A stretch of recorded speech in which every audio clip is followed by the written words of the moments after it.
JCTech's office looks like any ordinary office, but it's actually the birthplace of a highly cost-effective weapon, the Flyingfish suicide drone.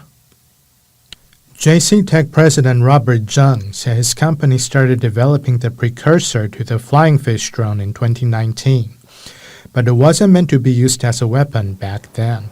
The war between Russia and Ukraine broke out. It motivated us to transform a concept into the actual product.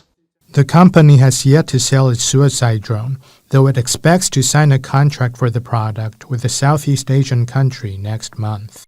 Whoever buys them will be getting a drone that packs a lot of punch. A grenade typically contains 50 grams of explosives. A Flyingfish Type 200 drone can carry up to 500 grams of explosives, roughly equivalent to 10 grenades. Built entirely in Taiwan, the compact Flyingfish model is configured to target troops, tanks, and ships. Once it has identified its target, it swoops down and crashes into it, detonating the explosives. With a price tag of under $3,000, the Flyingfish 200 drone could be especially effective in asymmetric combat, Zheng says. When the enemies approach Taiwan's coastal waters, the Flyingfish drones will prove to be formidable weapons for asymmetric combat because they're so easy to use and can be used in great numbers. Another aviation company, Geosat, is working with the National Zhongshan Institute of Science and Technology, a state-run weapons developer, to build a powerful drone called the Albatross 2. Geosat CEO Luo Zhenfang compared the new drone favorably with the Turkish-made Bayraktar TB2 that was used by Ukraine to sink the Russian cruiser Moskva in April, and said it could be a crucial part of security deployments.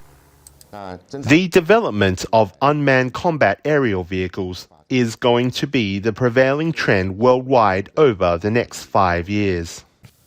With Taiwan facing the threat of China's increasingly blatant gray zone tactics, Luo suggested deploying the Albatross 2 in combination with high-altitude air defense missiles and the MQ-9B Sea Guardian drones Taiwan will buy from the U.S.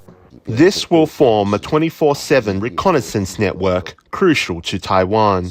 Assuming they all have combat capabilities, they'll be able to mount attacks simultaneously at high, mid, and low altitudes. That, Luo said, is a combination Taiwan will need to defend itself should China mount an attack.